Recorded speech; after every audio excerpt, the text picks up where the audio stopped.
ہر شخص سچا دوست تلاش کرتا ہے مگر خود سچا دوست بننے کی کوشش نہیں کرتا۔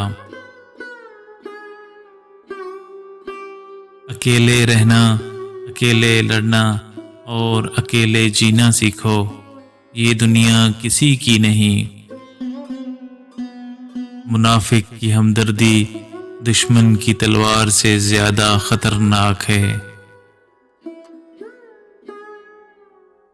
دوسروں کے ساتھ زیادہ تر وہ لوگ نیک سلوک کرتے ہیں جو خود مشکل وقت سے گزر چکے ہوں۔ بد زبانی، بد کلامی اور فحش گوئی سے نہ صرف آپ اپنا وقار تباہ کرتے ہیں بلکہ ان لوگوں کی بھی توہین کرتے ہیں جنہوں نے آپ کی تربیت کی۔ 3 چیزیں ہمیشہ یاد رکھو: موت، احسان اور نصیحت۔ جو اللہ پاک کے دیے ہوئے رزق کو کافی سمجھے وہ زندگی میں کبھی کسی کا محتاج نہیں ہوتا۔ زندگی کبھی کسی کو مفت میں کچھ نہیں سکھاتی۔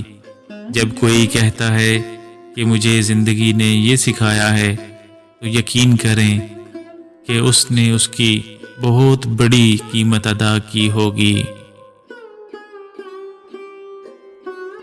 کسی کے ساتھ غلط کر کے اپنی باری کا انتظار کرنا۔ بانٹنے سے خوشیاں اس طرح بڑھتی ہیں جس طرح زمین میں بویا ہوا بیج پوری فصل بن جاتا ہے۔ کبھی کبھی شکایت کرنے سے بہتر ہے کہ انسان خاموش رہے، کیونکہ جب فرق ہی نہیں پڑتا تو شکایت کیسی؟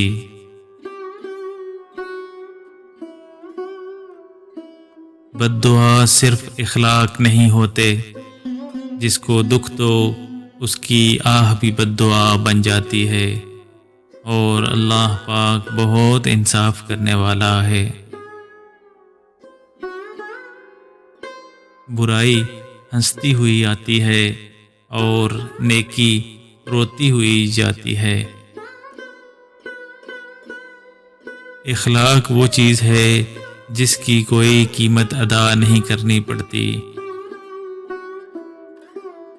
سب سے اچھی زندگی وہ بسر کرتے ہیں جو اپنی ضروریات پوری کرنے کے لیے پیارے رب کے سوا کسی اور پر بھروسہ نہیں کرتے۔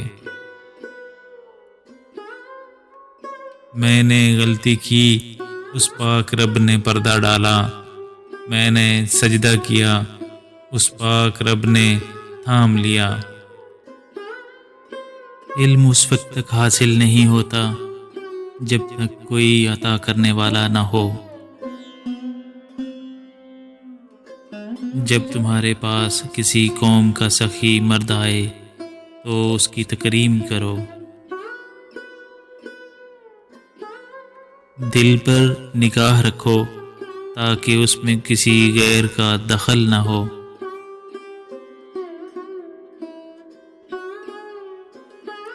وہ گناہ جو تمہیں افسردہ کر دے اس نیکی سے بہتر ہے جو تمہیں مغرور بنا دے۔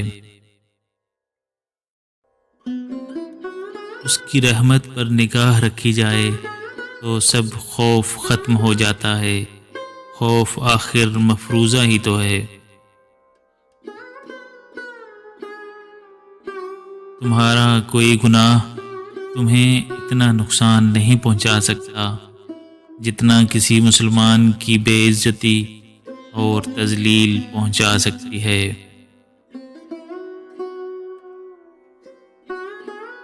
قناعت نہ ختم ہونے والی جائیداد ہے۔ توکل یہ ہے کہ رزق کی موجودگی اور عدم موجودگی دل کے لیے برابر ہو۔ عورت کا نامحرم سے ملائم گفتگو کرنا بدکاری ہے۔ تکلیف کی زیادتی محبت کی کمی کا باعث بنتی ہے۔